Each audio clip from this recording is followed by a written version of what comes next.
হযরত ওমর বলে, নবী গো, আমার আল্লাহ তো আপনাকে নিষেধ করছে মুনাফিকের জন্য দোয়া করতেন না, এরপরে কেমনে জানাজার মাঠে দাঁড়াইলেন, জানাজা পড়ার জন্য প্রস্তুতি নিলেন? ওগো নবীজি, এই লোকটা কত বড় মুনাফিক, এই লোকটা কত বড় গাদ্দার, জীবনটা বর আপনি নবীর বিরুদ্ধে ষড়যন্ত্র করলো, ইসলামের ক্ষতি করলো, তার জন্য বহু সাহাবায়ে কেরাম শাহাদাত বরণ করছে তার চক্রান্তের কারণে। এমন টাটকা একটা মুনাফিকের জানাজা আপনি কেমনে পড়াবেন, কেমনে পড়াবেন? আমি ওমর এটা বরদাস্ত করতে পারি না, সহ্য করতে পারি না। এই জন্যই বারবার বলি, ইস্তাগফির লাহুম আও লা তাস্তাগফির লাহুম ইন তাস্তাগফির লাহুম ৭০ মাররাতান ফালান ইয়াগফিরাল্লাহু লাহুম যালিকা বিআন্নাহুম কাফারু বিল্লাহি ওয়া রাসূলিহি ওয়াল্লাহু লা ইয়াহদিল কওমাল ফাসিকিন।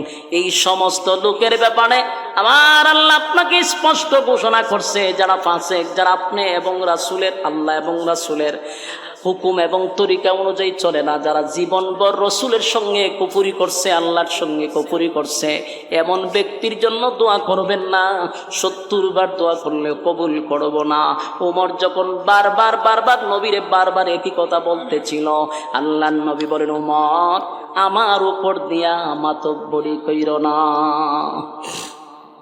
বুঝতেছেন কথা? আল্লাহর নবী বলেন, এ ওমর,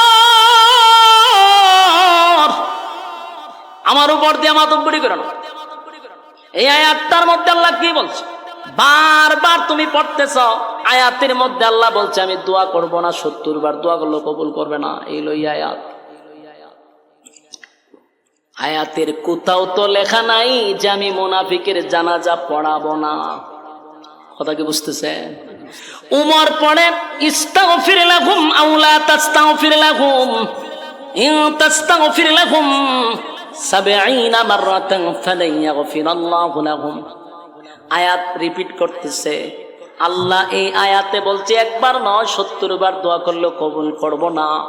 কিন্তু নবী বলেন এই আয়াতের কোথাও নামাজের কথা নিষেধ নাই, তাই আমি নামাজ পড়াবো। কথা বুঝতেছেন? হযরত ওমর আকাশের দিকে তাকাইয়া বারবার আসমানের দিকে তাকায় আর বলে, মালিক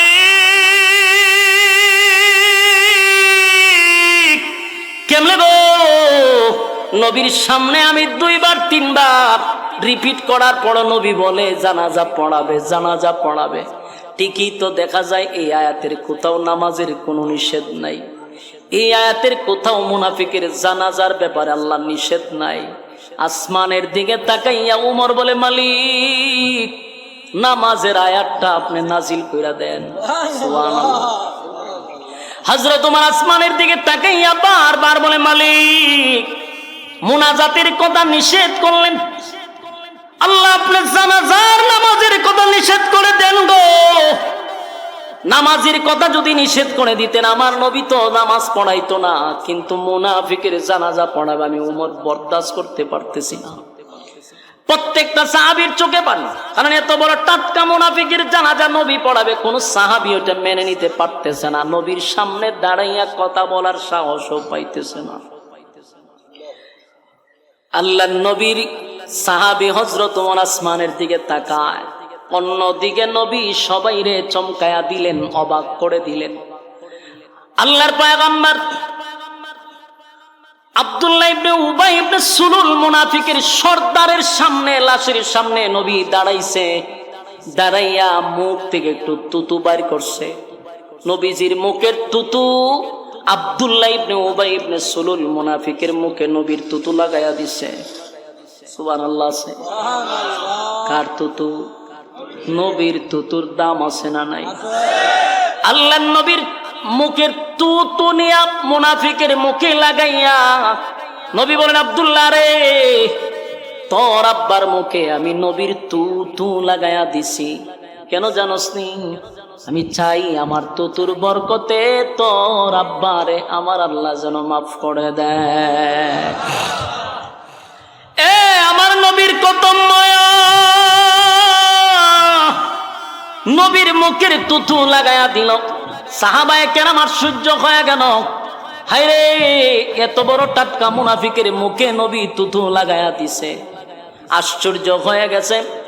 অন্যদিকে উমর শুধু বারবার আসমানের দিকে তাকায় বলে, আল্লাহ আয়াত নাজিল করেন, আয়াত নাজিল করেন, জানাজাটা যেন আটকা পড়ে যায়। কিন্তু নবী আরো আশ্চর্য করে দিল। নবী মানুষ যারা ছিল তারা সবাই অবাক হয়ে গেছে। আল্লাহ নবীর নিজের শরীরের জুব্বাটা খুলে ফেলছে। সুবহানাল্লাহ। নবীর জুব্বাটা খুলে, আল্লাহর পয়গম্বর জুব্বাটা খুলে মুনাফিককে কাপন স্বরূপ নবীর জুব্বা পড়ায়া দিছে। সুবহানাল্লাহ। হ্যাঁ, জোরে বলেন আল্লাহু আকবার। নবীর জুব্বার দাম আছে না নাই? সমস্ত সাহাবীরা মুনাফিক যারা ছিল 1000, ইয়াদ আছে নি? ফরতায় যেনা দেখতে হয়েছে 1000 মুনাফিক তাকায় আছে। নবীর জুব্বা খুলে ফেলছে। নবী লাশের সামনে দাঁড়াইয়া নবীর জুব্বাটা কুইলা ফলাইছে, কাপন স্বরূপ মুনাফিকরে পড়ায়া দিছে। সুবহানাল্লাহ। সাহাবায়ে কেরামরা এই দৃশ্য দেখা, সাহাবায়ে কেরাম এই দৃশ্য দেখা মাটিতে পইরা গইরাইয়া কান্না শুরু করে দিছে গো। সাহাবায়ে কেরাম মাটিতে পইরা কান্দে আর বলে, হায় রে, সাহাবী হইয়াও নবীর জুব্বা পাইলাম না, নবীর জুব্বা পাইলাম না, নবীর জুব্বা পাইলাম না। একটা টাটকা মুনাফিক হইয়া আমার নবীর জুব্বা মুবারক পাইল। মাঠের মধ্যে গইরাইয়া গইরাইয়া সাহাবায়ে কেরামরা কান্দে আর বলে, নবীর জুব্বা পাইছে, তার কত বড় কপাল। আল্লাহর নবী বলেন, আব্দুল্লাহ শুন,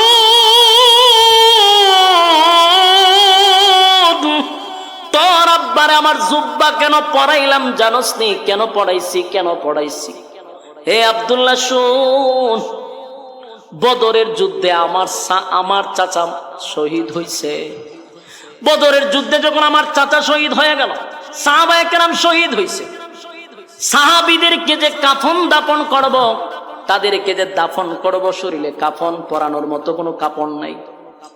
অসংখ্য সাহাবীদের শরীর থেকে জুব্বা কুলে কুলে এক একজন সাহাবীকে পড়ায়া দিছে। কিন্তু আমার চাচা ছিল মোটা, স্বাস্থ্যবান, যার তার কাপড় আমার চাচার পরিধানে লাগে না। আব্দুল্লাহ রে, সেদিন তোর আব্বা চোখ শরমে লজ্জায় হোক নিজের জুব্বাটা খুইলা আমার চাচারে কাপন স্বরূপ পড়ায়া দিছে। জুড়ে কোন সুবহানাল্লাহ। এ আব্দুল্লাহ, আমি তোর আব্বার কাছে ঋণী ছিলাম, তাই আজকে আমার জুব্বাটা তোর আব্বারে দিয়া আমি ঋণ থেকে মুক্তি হয়ে গেলাম, ঋণ মুক্ত হয়ে গেলাম, ঋণ থেকে মুক্ত হয়ে গেলাম। সুবহানাল্লাহ। নবী বলেন, আমার চাচারে তোর আব্বা জুব্বা পড়ায়া দিছিল, তাই আমি নবী তোর আব্বারে জুব্বা পড়ায়া দিলাম, ঋণ থেকে মুক্ত হয়ে গেলাম। সুবহানাল্লাহ। উপস্থিত সাহাবীরা এই দৃশ্য দেখার পরে 1000 মুনাফিক আসছিল জানাজার নামাজ দেখার জন্য। এই 1000 মুনাফিকের চোখ দিয়া পানি চলে আসছে। 1000 মুনাফিক কান্দে আর বলে, জীবন বরকার জন্য যুদ্ধ করলাম, জীবনটা বরকার বিরোধিতা করলাম, কারে মারার জন্য এত প্ল্যান করলাম, যেই নেতার নেতৃত্বে আব্দুল্লাহর পুত্র মুহাম্মদের বিরুদ্ধে ষড়যন্ত্র করলাম, আজকে সেই আব্দুল্লাহর পুত্র মুহাম্মদ আমাদের নেতারে নিজের জুব্বা পড়ায়া দেয়, নিজের মুখের তুথু আমার নেতার মুখে লাগায়া দেয়। এই দৃশ্য দেখার পরে আমরা বুঝতে পারলাম, মুহাম্মদের শত্রুর জন্য যদি এত মায়া হয় গো, মুহাম্মদের বন্ধুর জন্য কত মায়া। এ যুবক ভাইরা, 1000 মুনাফিক, 1000 মুনাফিকের চোখের মধ্যে পানি, কান্দে আর বলে, না, অন্যায় করছি, অপরাধ কইরা বানাইছি, জীবনটা বরে নেতার পরামর্শে আব্দুল্লাহর পুত্র মুহাম্মদের বিরোধিতা করলাম। আজকে যা দেখলাম, এই লোকটা কোনোদিন খারাপ হতে পারে না। এই লোকটার ভিতরে তো মায়া আর মহব্বত, শত্রুর প্রতি যদি এত মায়া হয়, বন্ধুর জন্য কত মায়া হবে। আর শত্রু হতে চাই না, এবার আমরা বন্ধু হয়ে যাব। 1000 মুনাফিক জানাজার মাঠে মানুষকে সরাইয়া নবীর সামনে উপস্থিত। নবীর সামনে আছে, বলে আল্লাহর পয়গম্বর, যার জানাজা পড়ানোর জন্য আপনি দাঁড়াইছেন গো নবী, যার জানাজা পড়ানোর জন্য আপনি দাঁড়াইলেন, উনি হলেন আব্দুল্লাহ ইবনে উবাই ইবনে সুলুল, আমাদের নেতা। মুনাফিকদের লিডার ছিল এই আব্দুল্লাহ ইবনে উবাই ইবনে সুলুল। আমরা তার কর্মী, তার নেতৃত্বে আমরা ইসলামের ক্ষতি করতাম, তার নেতৃত্বে আপনার বিরুদ্ধে ষড়যন্ত্র করতাম, তার নেতৃত্বে আপনাকে মারার জন্য গভীর ষড়যন্ত্র চলত। ওগো নবীজি, আপনি তার জানাজা পড়ানোর জন্য দাঁড়াইছেন, আমার নেতার মুখে আপনি তুতু লাগাইছেন, আমার নেতার শরীরে আপনার জুব্বা কুইলা কাপড় শুরু পড়ায়া দিছেন। আজকের পর থেকে আপনার শত্রু হতে চাই না, আপনার বন্ধু হতে চাই। পড়ায়া দেন লা ইলাহা মুহাম্মাদুর রাসূলুল্লাহ। একটা জবান বন্ধ রাখবেন না, জুড়ে কোন সাল্লাল্লাহু আলাইহি ওয়াসাল্লাম। এ যুবক ভাইরা, এ দিলের কান লাগায় শুনেন, নবীর চরিত্র আর আখলাক দেইখা 1000 মুনাফিক কালেমা পইরা ঈমান আনছে শুধু নবীর চরিত্র দেইখা। কথা হয় না? কার চরিত্র দেখ? আমার নবীর চরিত্র দেখ। সাধারণ চরিত্র, কথা হয় না দি, আজিম চরিত্র। বলুন কি চরিত্র? আজিম চরিত্র। আল্লাহ কোরআনে যার চরিত্রের সার্টিফিকেট দিচ্ছে। সুবহান। ওয়া ইন্নাকা লা'আলা খুলুকিন আযীম।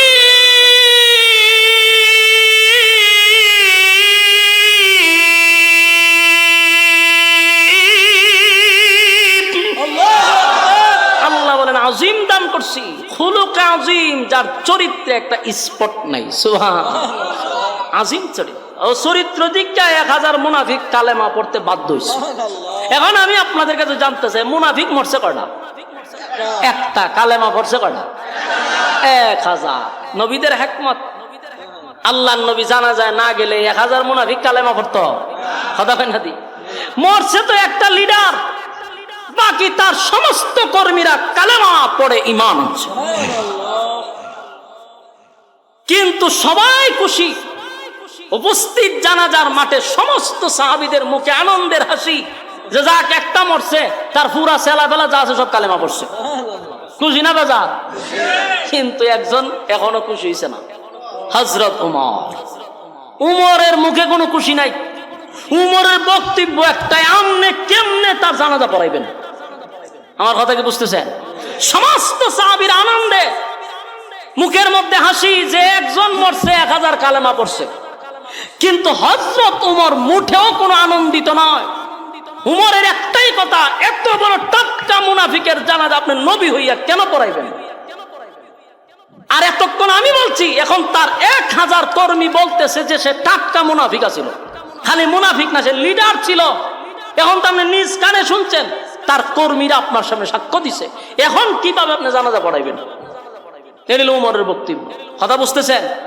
সবাই কি আর উমর হয়? কথা হয় না দি? সবাই তার উমর নয়। সবার মুখে হাসি, কিন্তু উমরের মুখে হাসি নেই। উমরের একটাই কথা, জানাজা পড়াইতেন না। আল্লাহর রাসূল সমস্ত সাহাবীদেরকে উপস্থিত করে, হযরত উমর বারবার নবীর দিকে তাকাইতেছে, কিন্তু আল্লাহর রাসূলের সিদ্ধান্ত হলো জানাজা উনি পড়াবে। বলুন জানাজা পড়াইব। উমরের সিদ্ধান্ত জানাজা পড়াইয়েন না। হযরত উমর চতুর্দিকে তাকায়া দেখে সবার মুখে মুস্কি হাসি, খুব সবাই খুশি। 1000 মুনাফিক কালেমা পড়ছে। কিন্তু হযরত উমর বারবার নবীর দিকে তাকায় আর আয়াতটা খালি মুখ দিয়ে বর্ডর বর্ডর করতেছে, যাতে রাসূল এরপর থামে। আল্লাহর রাসূল ডাইরেক্টলি উমরকে দেখাইয়া আল্লাহু আকবার করে হারিয়ে গেছে। বলুন নামাজ শুরু করছে কিনা? নামাজ শুরু করে দিছে। বিশাল জামাত, মুনাফিকের জানাজা রাসূল সামনে ইমাম হইয়া পড়ানো শুরু করছে। উমর জানাজা শুরু করেছে, নবী পড়াইতেছে, জানাজা শুরু করেছে। জানাজা তো পড়াই গেছে, এত কিছু করার পরেও রাসূল কি থামছে? জানাজা পড়াইছে। উমরের মনটা খুব খারাপ, বারবার খালি আসমানের দিকে তাকায়, আল্লাহ এত কিছু কইলাম, একটা আয়াত নাজিল হইতো, তুই নবী নামাজ আর পড়াইতে পারে না, আয়াতও নাজিল হইছে না, নবীও জানাজা পড়াইছে। যাক, উমরের মনটা বড় খারাপ বসে দিছে। হঠাৎ করে ছায়া দেখে জানাজা তো শেষ হয়েছে, নবী আবার হাঁটতে হাঁটতে লাশের সাথে কবরে যাইতেছে। উমরের মেজাজটা আরো গরম হয়ে গেছে। যাক, জানাজা জানা আপনি দায় সারা করছেন, ফরাই লিছেন, তাহলে কবরও যান কেড়ে, তার মানে আপনি এখানে দোয়া করবেন? আল্লাহ যে দোয়া করার কথা নিষেধ করছে, আপনি এখানে এই কামও করবেন? উমর আর মান্না নিতে পারতেছে না। এতক্ষণ যাওই মানছে, যখন দেখছে রাসূল খবরও যায় তখন আর মানুষ দিতেছে না। এখন করতো কি? রাসূলরে তো ডাইরেক্ট বাধা দেওয়া সম্ভব, কথা কয় না? নবীরে বাধা দেওয়া যায়? নবীরে বাধা দেওয়া যায়। উমর এখন করবে কি? এখন উমর আল্লাহরে ডাকা শুরু করছে, আল্লাহ আপনি ওই তাকায় দেখেন আপনার বন্ধু জাগা, তারা কিন্তু নামাজ পড়াইছে, খবরও যায় কেন? নামাজ পড়াইছে, খবরও যাওয়ার তো দরকার নাই। কোন রকম মুনাফিকের জানাজা পড়াইছে, শেষ। দায় সারা অনেক সময় আছে না, অনেক নেতাহারা জীবন কোরআনের বিরোধিতা করছে, ইসলামের বিরোধিতা করছে, টুফির বিরোধিতা করছে, দাড়ির বিরোধিতা করছে, এরপরে এরকম টাটকা শয়তান মরলে দায় সারানোর জন্য অনেক ইমাম বাধ্য হইয়া দাঁড়ায়। কথা দিয়ে কই না আপনারা? এত কষ্ট হইতাছে। বাস্তব কইছি না অবাস্তব? এরকম আছে না নাই? সারাটা জীবন খালি ইসলামের বিরুদ্ধে, কোরআনের বিরুদ্ধে, দাড়ির বিরুদ্ধে, মৌলবীদের বিরুদ্ধে, মাদ্রাসার বিরুদ্ধে তার অসংখ্য বক্তব্য। কিন্তু এই লোকটা যখন মারা যায় তখন এলাকার ইমামতি টিকাইতে গিয়া নেতাদের ভয়ে বাধ্য হইয়া জানাজার নামাজও দাঁড়াইতে হয়। খুব ভালো হয়ে আজকে শুনলেন। এরকম একজন ইমামরে একজন আলেমে জিজ্ঞাসা করছিল যে আপনার সাথে আমরা চলি, আপনি এত বড় আলেম হইয়া কিভাবে তার জানাজা পড়াইলেন? ফরমালিটিও রক্ষা করা যাবে না। কথা বুঝতেছেন? এটা আমার কথা না, সামনে আয়াত পড়তেছি। ফরমালিটিও রক্ষা করা যাবে না। রাসূল সাল্লাল্লাহু আলাইহি সাল্লাম জানাজা পড়ানোর পরে যখন উনি কবরের দিকে যায়, উমর দাঁড়ায় গেছে, আর সহ্য হইতেছে না। আসমানের দিকে তাকায়, আল্লাহ জানাজা পড়াইছে, এখন কবরে যায়, আপনি আটকান। বারবার আসমানের দিকে তাকাইতেছে। আল্লাহর রাসূল কবরের সামনে দাঁড়াইছে, তারে মাটি দিছে, দিয়া যখন শেষ তখন আমরা হারিয়ে দোয়া করি না? কথা হয় না? দি একদল জানাজার সাথে সাথে দোয়া করে, একদল জানাজার পরে দোয়া করে। কথা কই না? দি যারা জানাজার নামাজের শেষই দোয়া করে লাই, এর মতলব খারাপ, কারণ এরা খবর পর্যন্ত যাইতেছে না। কথা কই না? দি এরা একটা দলিল দিয়া কোন রকম বড় কাজ যেখানে সব বেশি উঠে তার যায় না। এরা ছোটখাটো নামাজের শেষ হয় দোয়া করে, দোয়া করে এরা জায়গা। নিয়ম হলো জানাজা শেষ, কবরে যাওয়া, মাটি দেওয়া পর্যন্ত, এরপরে দোয়া করেন, তাহলে সওয়াব কম না বেশি? 2 কেরাত সওয়াব পাওয়া যায়। এক একটা কেরাত উহুদ পাহাড়ের চেয়ে বেশি সওয়াব। এই শর্টকাট যারা করে এরাই কিন্তু সবচেয়ে বেশি সাইনবোর্ড লাগায় আশেখ রাসূলের। এরা শর্টকাট করে, সওয়াব যেখানে বেশি কেন নাই, শর্টকাট চায় না। শর্টকাট করা যেত না। পরে আপনি জানাজার পড়ার পর নামাজ পড়ে দোয়া করছেন, অসুবিধা না, তিনটা জান্নাত করে কবর দেওয়ার পরে আবার দোয়া করবেন, ঢুকানো যায় না। রাসূল কবর দেওয়ার পরে যখন দোয়া করার পুরো প্রস্তুতি নিছে, হযরত উমরের শরীর দিয়ে ঘাম বেরিয়ে গেছে। যে আয়াত না রাসূল নিজে কইলো, যেটার অর্থ হইল দোয়া করলেও আল্লাহ কথা হয় না। ইস্তাগফির লাহুম আও লা তাস্তাগফির লাহুম ইন তাস্তাগফির লাহুম 70 মাররাতান ফালান ইয়াগফিরাল্লাহু লাহুম যালিকা বিআন্নাহুম কাফারু বিল্লাহি ওয়া রাসূলিহি ওয়াল্লাহু লা ইয়াহদিল কওমাল ফাসিকিন। এই আয়াত না আল্লাহর রাসূলের সামনে পড়ল, নবী নিজেই বলল, ওমর এই আয়াতের মধ্যে আল্লাহ বলছেন 70 বার যদি মুনাফিকের জন্য দোয়া করি আল্লাহ কবুল করবে না। তাহলে নবী নিজেই বইলা আবার কবরের সামনে কেমনে দোয়া করে? দোয়া কেমনে করতে চায় এটা সহ্য করার মতন। যেই মাত্র নবী দোয়া করবে উমর অস্থির হইয়া আসমানের দিকে তাকায় আর বলে, মালিক আপনি আয়াত নাজিল করলেন, আপনার বন্ধু মুনাফিকের জন্য দোয়া করতে চায়। নবী যেই মাত্র দুইটা হাত উত্তোলন করবে, আল্লাহ সাথে সাথে জিব্রাইল পাঠায়া দিছে। জিব্রাইল পাঠাই দিছে। নবী হাত তুলতে চায়, জিব্রাইল কয় নবী হাত লামান, দোয়া করবেন পরে আগে আয়াত শুনুন আল্লাহ কিতা কইছে। আয়াতটাও নয়, আল্লাহ কিতা কইছে আগে শুনেন। আপনি যে দোয়া করতেছ, দোয়া করবেন পরে আয়াত কিতা কয় শুনেন। নবী হাত তুলতে চায়, আল্লাহ বলেন বন্ধু কারণ কথা আছে, জানাজা পড়াইছুন ঠিক আছে, হাত তুলছুন করে পরের আয়াত নাযিল হয়ে গেল, ওয়ালা তুসাল্লি আলা আহাদিম মিনহুম মাতা আবাদান ওয়ালা তাকুম আলা কবরি। মনোযোগ দিয়া শুনেন, জিবরাইল আলাইহিস সালাতু ওয়াস সালাম যখন নবী হাত উপরে তুললেন, আল্লাহর নবীকে বলেন, নবী গো হাত তুলবেন পড়ে আমার মালিক আপনার কাছে আয়াত নাজিল করে জানায়া দিছে, আল্লাহ উমরের সিদ্ধান্তটাকে পছন্দ করছে। একটা জবান বন্ধ রাখবেন, আল্লাহু আকবার। আর জোরে কোন আল্লাহু আকবার। এই ইমানের আওয়াজ দিয়ে বলেন আল্লাহু আকবার। উমরকে বলা হয় মেজাজে ওহী, মেজাজে ওহী, মেজাজে ওহী। উমর যা চায় আল্লাহ তা করে, সুবহানাল্লাহ। উমরের মেজাজ মতো কোরআনে 21 জায়গায় আয়াত নাজিল হয়েছে, সুবহান। হযরত উমর বারবার বারবার আসমানের দিকে তাকাইয়া তার ধারণা ছিল আল্লাহ আপনি মুনাজাত আটকায়া দেন, আপনার বন্ধু নামাজ পড়াইছে, এবার দোয়া করতে যায়। আল্লাহ আয়াত নাজিল করে বলে, ওয়ালা তুসাল্লি আলা আহাদিম মিনহুম মাতা আবাদাও ওয়ালা তাকুম আলা কবরি। নবীজি উমরের সিদ্ধান্তটাই আমি আল্লাহর চূড়ান্ত সিদ্ধান্ত, সুবহান। উমরের মেজাজ মতো আমি আয়াত নাজিল করছি, পয়গম্বর ওয়ালা তুসাল্লি আলা আহাদিম মিনহুম মাতা আবাদান ওয়ালা তাকুম আলা কবরি। আল্লাহ বলেন ভবিষ্যতে, আগামীতে, নেক্সট টাইমে, ভবিষ্যতে কোনোদিন আর মুনাফিকের জানাজা আপনি পড়াবেন না, সুবহানাল্লাহ। উমর চাইছিল নবী যেন জানাজা না পড়ায়, এখন আয়াত নাজিল করে আল্লাহ বলেন ভবিষ্যতে কোনোদিন মুনাফিকের জানাজা পড়াবেন না। এরপর আল্লাহ বলেন ওয়ালা তুসাল্লি আলা আহাদিম মিনহুম মাতা আবাদান ওয়ালা তাকুম আলা কবরি। শুধু জানাজা নয়, আপনি কবরের সামনে দাঁড়াইয়া কোনো মুনাফিকের জন্য দোয়া করবেন না। তাহলে উমর যা চাইছিল আল্লাহ তা পাঠাইছে, কথা হয় না? হযরত ওমর বারবার মালিকের দিকে তাকায় বলেন, মালিক আপনার হাবিব জানাজা পড়াইল, কবরের সামনে দাঁড়াইয়া হাবিব এখন দোয়া করবে, বরদাস্ত করতে পারি না। আল্লাহ বলেন ওয়ালা তুসাল্লি আলা আহাদিম মিনহুম মাতা আবাদান ওয়ালা তাকুম আলা কবরি।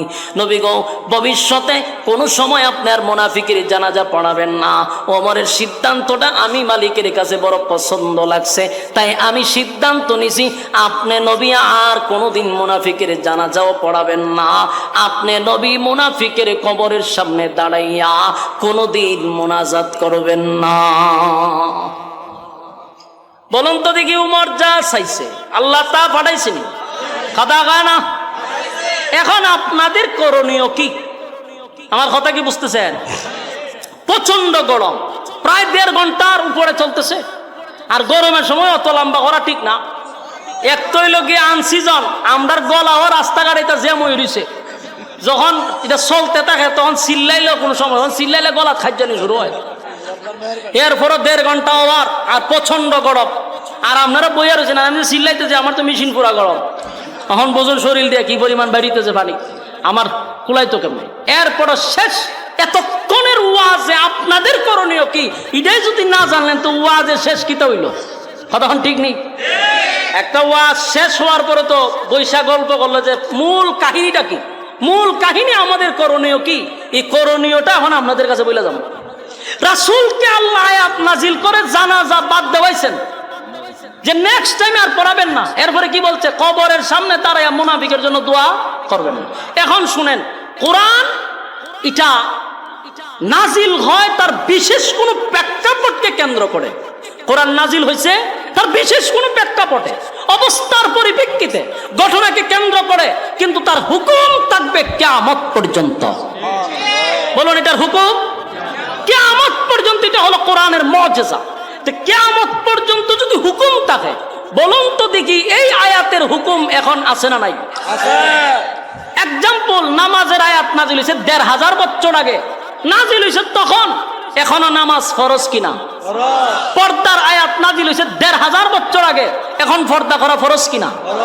ঠিক তেমনি ভাবে এই আয়াত নাজিল হয়েছে মুনাফিকের ব্যাপারে ১৫০০ বছর আগে। আল্লাহ বালা করে জানে মুনাফিক আব্দুল্লাহ ইবনে উবাই ইবনে সুলুল একটা না, এর সেলা ফেলা কিয়ামত পর্যন্ত এর চাচাতো ভাই, মামাতো ভাই, খালাতো ভাই থাকবো। তাই উম্মতি মুহাম্মদের জন্য তার হুকুম হলো, উম্মতি মুহাম্মদের জন্য তার হুকুম হলো, আপনি যদি নবীর তরিকা অনুযায়ী জীবন যাপন করেন, আপনি যদি নিজেকে মুসলমান দাবি করেন, আপনি যদি আল্লাহর হুকুম মাইনা চলেন, আল্লাহর জাতের কসম, এই আয়াতের হুকুম হলো আপনি কোনোদিন মুনাফিকের জানাজা পড়বেন না, মুনাফিকের জানাজা উপস্থিত হবেন না। যারা সারা জীবন নবীর বিরোধিতা করছে, যারা মাদ্রাসার বিরোধিতা করছে, উলামায়ে কেরামদেরকে জঙ্গি বলছে, মাদ্রাসাকে জঙ্গি রাস্তানা বলছে, যারা কোরআনের বিরুদ্ধে কথা বলছে, আলেমদেরকে জঙ্গি বলছে, তারা মারা গেলে তাদের জানাজা আমরা পড়তে যাব না। বাস্তবে পারবেননি? কথা কই না দি? যেহেতু কোরআনের আয়াত, হুকুম কিয়ামত পর্যন্ত, নিজেরে মুসলমান দাবি করলে আয়াতের হুকুম না মানলে আপনি মুসলমান না। সে যত বড় নেতাই হোক, যদি কোরআনের বিরুদ্ধে একটা কথাও বইলা থাকে, তওবা ছাড়া যদি মারা যায়, তার জানাজা আমরা পড়ব না। কুকুর বিড়ালের মতো রাস্তাঘাটে পড়ে থাকবে, তারপরে জানাজা পড়তে যাব না। আপনি যদি হুকুম না মানেন, নিজেকে মুসলমান দাবি করবেন না, কারণ কোরআনের হুকুম কিয়ামত পর্যন্ত। তার মানে উম্মতি মুহাম্মদী যারা, এই হুকুম আমার জন্য, আপনার জন্য। কথা হয় না দি? যদি মানেন মুসলমান, না মানলে নামদারি মুনাফিক। কথা হয় না? নামদারি মুনাফিক। এই আয়াতের হুকুম কিয়ামত পর্যন্ত। এখন আসুন মূল ঘটনা। মূল ঘটনা আমাদের করণীয় কি? মুনাফিকের জানাজা আমরা পড়ব না। কথা হয় না দি? মুনাফিকের জানাজা পড়ব না, গেল আমাদের করণীয়। এখন আসুন দেখেন তো, এতক্ষণের আলোচনা শোনার পরে কোনো একটা প্রশ্ন আপনাদের মাথায় আছে কিনা? আমি জানি আপনাদের মাথায় এটা ধরতেছে না, কিন্তু প্রশ্নটা রইয়া গেছে। প্রশ্নটা হলো, দেখেন তো দেখি, রাসূল সাল্লাল্লাহু আলাইহি সাল্লাম জানাজা কিন্তু পড়াইছে, জানাজা কিন্তু জানাজা পড়ায় কবরে যাওয়ার পরে আয়াত কি নাযিল হইছে, ওয়ালা তুসাল্লি আলা আহাদিম মিনহুম, ভবিষ্যতে নেক্সট টাইমে আর জানাজা পড়াবেন না। কথা বলুন, এই আয়াত নাযিল হইছে জানাজার আগে না পড়ে? বলুন, আগে না পড়ে? তাহলে যে আয়াত নাযিল হইছে আপনার ভবিষ্যতে পড়ায়েন না, এই আয়াত জানাজার আগে পড়ালে আয়াত নাযিল হইতে হয়। এই আয়াতটা যদি জানাজার আগে নাযিল হইতো, তাহলে তো জানাজাটা বাদ হয়ে যায়, জানাজার পড়ানোর প্রয়োজন হয় না। কিন্তু আল্লাহ এই আয়াত আগে নাযিল না করে পরে করলেন কেন? এই কেনটাই হলো আপনাদের প্রশ্ন করার দরকার ছিল।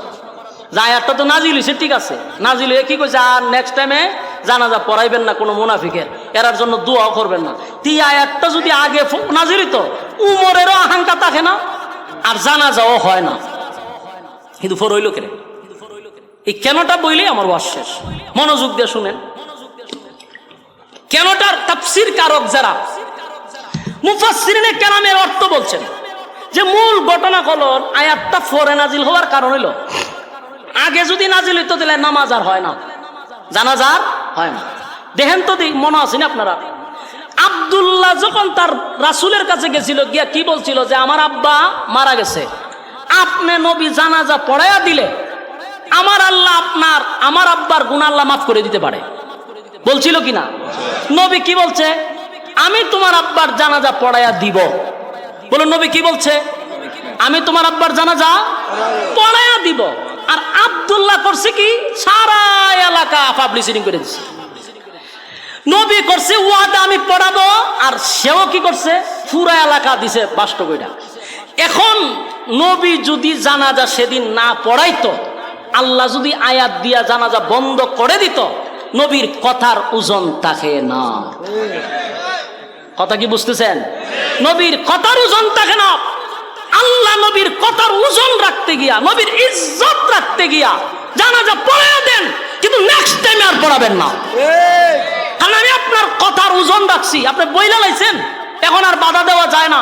উমর যতই চেষ্টা করুক, আয়াতটা পরে নাজিল করছে আপনার ইজ্জত রাখার জন্য, আল্লাহর কত মায়া বন্ধুর জন্য। সুবহানাল্লাহ। উমর কিন্তু বহুত চেষ্টা করছে যে আল্লাহ আগে কেড়ে পাঠাইলেন না, পরে কেড়ে পাঠাইলেন, কারণ আগে পাঠাইলে আমার বন্ধু বেজ্জতি হয়। তাই নবীর ইজ্জত রাখার জন্য পরে আয়াত নাজিল করে বলছে আর পড়াইয়েন না। তাই উম্মতের জন্য ওয়াদা করতে হবে, নেক্সট টাইমে আমরা কোনো মুনাফিকের জানাজা পড়াবো না। রাজি আছেন না আপনারা? এই ওয়াদা তুলেন।